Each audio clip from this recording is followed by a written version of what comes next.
Thanks for tuning in to another Urban Scope podcast segment. Thanks for the continued support. Today, I want to talk about the New York Jets and Robert Saleh. So I'm giving you another sports take that I had today as far as the firing goes of Robert Saleh and why I think he got kind of the short end of the stick and he didn't get a fair opportunity due to the circumstances of um, kind of a organization in turmoil, a dysfunctional organization, as Bill Belichick's kind of stated before, who used to be a part of the Jets, but he ended up leaving for the Patriots, and turned out to be a great move for him because he got 6 rings out of it. He probably would never got those with the Jets, but that's how hindsight, we would never know. But as far as Robert Saleh goes, he was fired from the Jets, and they promoted the defensive coordinator Jeff Ulbrich. And this story seems kind of weird because it seems like there's some media control involved, and it's mostly due starting around their star quarterback, Aaron Rodgers. The Jets owner, Woody Johnson, came out and said that the decision was solely his and nobody else had anything to do with it. Now, when he made those comments, first thing I thought of, oh, he's protecting Aaron Rodgers, because everybody knows when a head coach gets fired and he doesn't have the best relationship in the media, according to the media, they're going to blame the quarterback, or they're going to blame the star point guard or star receiver or the star shooting guard, star center, whoever's the star on that team. If it's not perceived as they have a good relationship with that with that coach, it's going to be seen as that star player's fault. And Aaron Rodgers, rightfully so, I think, is being blamed in this. I know Pat McAfee on his show, I want to say it's yesterday or the day before, he came out and said Aaron Rodgers always had good things to say about Coach Saleh, and he was kind of like shocked when he was fired and he had no hand in it. Which, Pat McAfee, you can understand why he said that. Aaron Rodgers is his guy. He's come on a show a lot of times and contributed heavily to the show and to the success of the show. So he owes a lot of gratitude to Aaron Rodgers, which, like I say, if you're being loyal, that's good. But for us, the viewers, we know, or we have our own perception of it, right? So just a little background on Aaron Rodgers. Going back to Green Bay, he's only played for 2 organizations. So he played for Green Bay previously, and with Green Bay, it was always some kind of drama going on ever since he won the championship back in 2011. So he always had drama with the organization.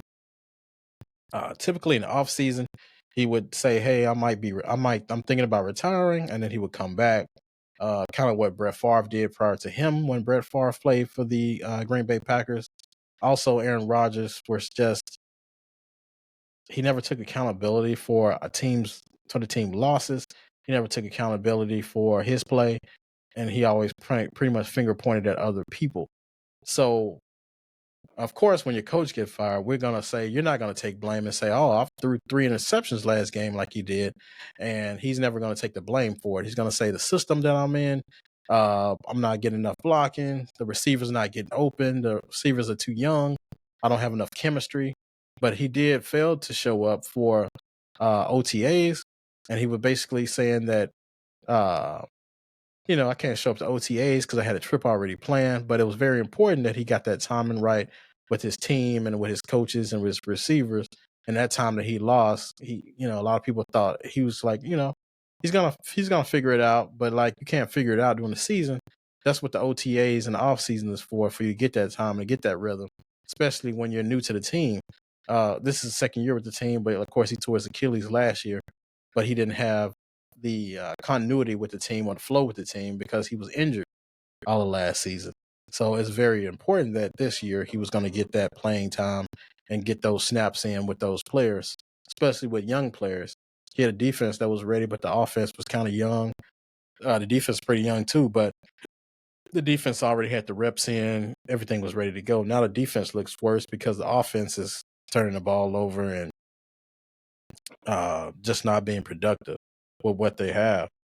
And some can make an argument his coach would never got fired if he just played better.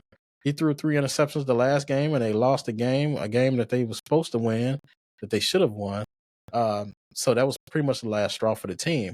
And they say a snake rot. The snake rots from the head, from the head down. So if the head coach, it's going to always be perceived that the head coach is the problem because he makes less money. He's more expendable than a $50 million quarterback. So of course they're always going to make those assumptions and not look at totality of the issue. And plus they want Aaron Rodgers around, so they're not going to make him look like the bad guy because they want him to stay around. Even if they're not winning, he helps them sell tickets and he gives their fan base hope. Even though his last, he hasn't won championships since 2011.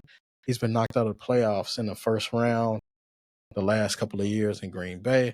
So he doesn't seem like the same player. He will always go down as one of the greatest quarterbacks of all time. But as far as longevity goes, he doesn't really have it, even though he won all those MVPs. But the postseason is where you make your name. And he wasn't able to do that in the recent years, in the last 12, 13 years or so. He's not been successful in the playoffs. And he's been, and his ego and I think his perception will kind of bump him down in that greatest player of all time talk. You got your Tom Brady's and Peyton Manning's. They're held in high regard as team players, always taking accountability for the lack of success that the team has. Even a John Elway and those guys. But, when you have your Tom Brady, it's not my fault. I'm doing my part. Which, you're not going to get benefit of the doubt when you have that kind of mentality or the perception. So I think the issue with Aaron Rodgers and the coach was when they were winning one game, they were winning big, and Aaron, Saleh tried to hug Aaron Rodgers and he kind of shoved him off. But he said he didn't know Saleh was going to do that. He didn't expect him to do that. But when you carry the perception that you do, everything is magnified, and you can't wonder why, because you created this persona and you created this image for yourself. Like most people say, you only have one time to make a first impression. After that, you pretty much perceive the same way. No matter how good you do or how bad you do, you're kind of, well, if you do bad, you'll be changed. But if you do better, it's going to just be seen as you are that same person when they first met you. So it's very important to work on your image and keep that image the same. So tell me what you think about the reason why Robert Saleh was fired from the Jets, or do you think it's Aaron Rodgers' fault, or do you think it's something else with just the organization? All right. So thank you for your continued support. And thanks for tuning in to the Urban Scope podcast.